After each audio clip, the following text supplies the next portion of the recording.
Welcome to Mythosophy, where mythology, religion, and philosophy converge to explore timeless stories, profound beliefs, and the wisdom of the ages. In the Old Testament, there are numerous characters who are seldom mentioned or discussed, especially those shrouded in mystery. Some of them are only briefly mentioned, and their names are not even revealed. However, in ancient writings and books from different biblical canons, we can find more detailed information about these figures. In this video, I will delve into the history of Ham's wife, exploring her origins and curiosities. Don't forget to like and share this video. Keep watching to learn more about Ham's wife, the mother of all black people. Returning to the discussion of the wives aboard Noah's Ark, this episode explores the wives of Noah's 3 sons. I will share information about Ham's wife. These women, who were part of Noah's family, survived the Great Flood as narrated in the book of Genesis, a fascinating chapter of the Bible. The Bible mentions that these brave women survived alongside their husbands, though their names are not explicitly revealed. However, their existence is confirmed in Genesis 6 verse 18, when God said to Noah, "But with you, I will establish my covenant. You shall come into the ark, you, your sons, your wife, and your sons' wives with you." In exploring the account of these women, ancient Jewish tradition provides additional insights. One remarkable manuscript, called the Book of Jubilees, offers fascinating details about these characters. The Book of Jubilees is an ancient text that supplements the biblical account with additional details such as genealogies, names, precise dates, and specific calendars. It also addresses the history of the patriarchs, religious ordinances, and the laws observed by the ancient Israelites. Although the Book of Jubilees is not considered canonical by most Jewish traditions and is not included in the standard Jewish or Christian canon, it is valued by some Jewish communities and is regarded as an important text for understanding religious thought and history during the Second Temple period. This book has been preserved in various languages, including Ethiopian, Greek, and Latin. It is considered canonical by the Ethiopian Orthodox Church and by the Jewish community of Beta Israel, also known as Falasha or Fash Mura. Many of these individuals are descendants of Jews with African roots, particularly from the lineage of Cush. In the Book of Jubilees, the wives of Noah's sons are named. Ham's wife, for example, is called Neltamok. She is described as the mother of many peoples, including African nations and other groups connected to Ham's lineage. Neltamok, matriarch of Africans.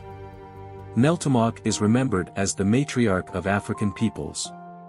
Her descendants spread throughout the continent, giving rise to various cultures and civilizations. Her legacy is deeply rooted in African history, influencing traditions, languages, and connections to the land for generations.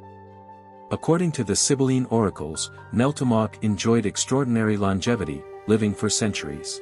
This longevity is attributed to her belonging to the antediluvian generation, those born before the Great Flood, when people reportedly lived up to 900 years. Neltamok, like the other wives aboard Noah's Ark, is said to have been a prophetess. She uttered several remarkable prophecies that were transmitted to her descendants. In Christian traditions dating back to the 2nd century after Christ, specifically according to the Syriac Targum, there exists a fascinating account quite similar to the Book of Jubilees but slightly later in origin. The Syriac Targum, also known as Targum Pseudo-Jonathan or Targum Yerushalmi II, is a translation or paraphrase of the Old Testament in Aramaic, erroneously attributed to Jonathan ben Uzziel. Unlike better-known Targums, such as Targum Onkelos for the Pentateuch and Targum Jonathan for the Prophets, the Syriac Targum primarily focuses on the historical books of the Old Testament. It is believed that the Syriac Targum was composed sometime between the 6th and 9th centuries AD.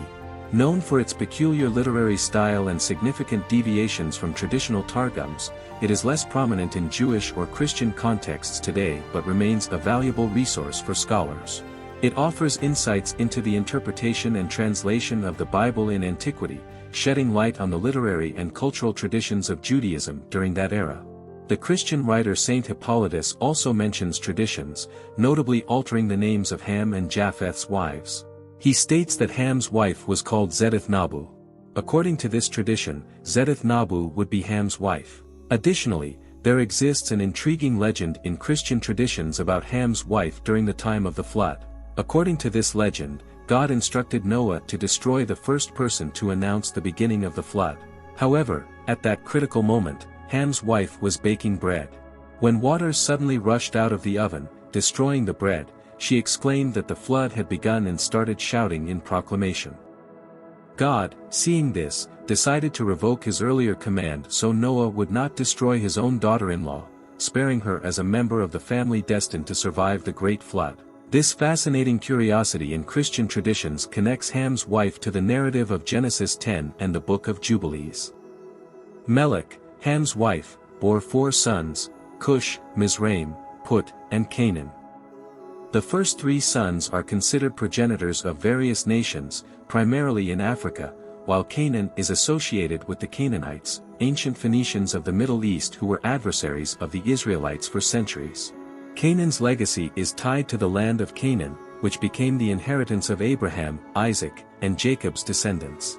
This territory includes modern Israel, Palestine, Lebanon, and Jordan.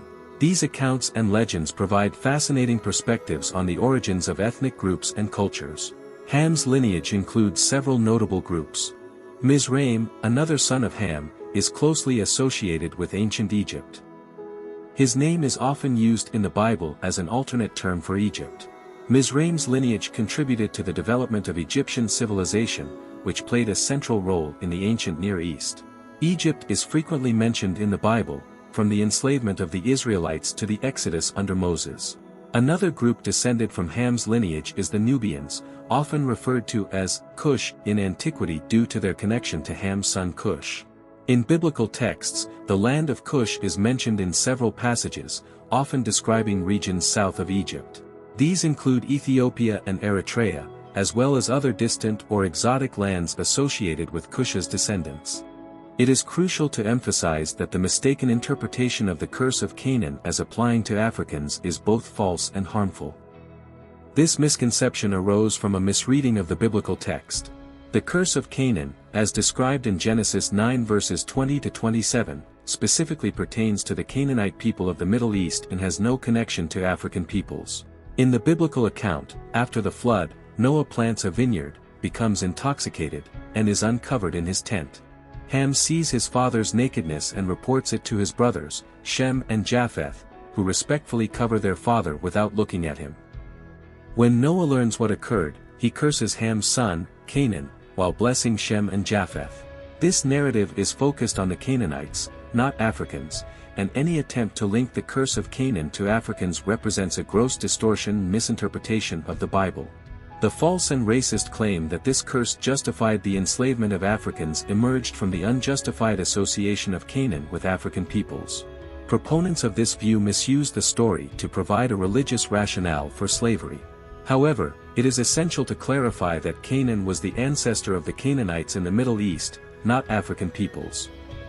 As such, the curse of Canaan cannot and should not be attributed to Africans. We encourage you to leave a like and share this video with others who are interested in learning more about the lesser-known figures of Scripture. We also invite you to share your suggestions for other mysterious biblical characters you'd like us to cover in future episodes. Thank you for journeying with us thus far, and may God's blessings be with you. See you soon.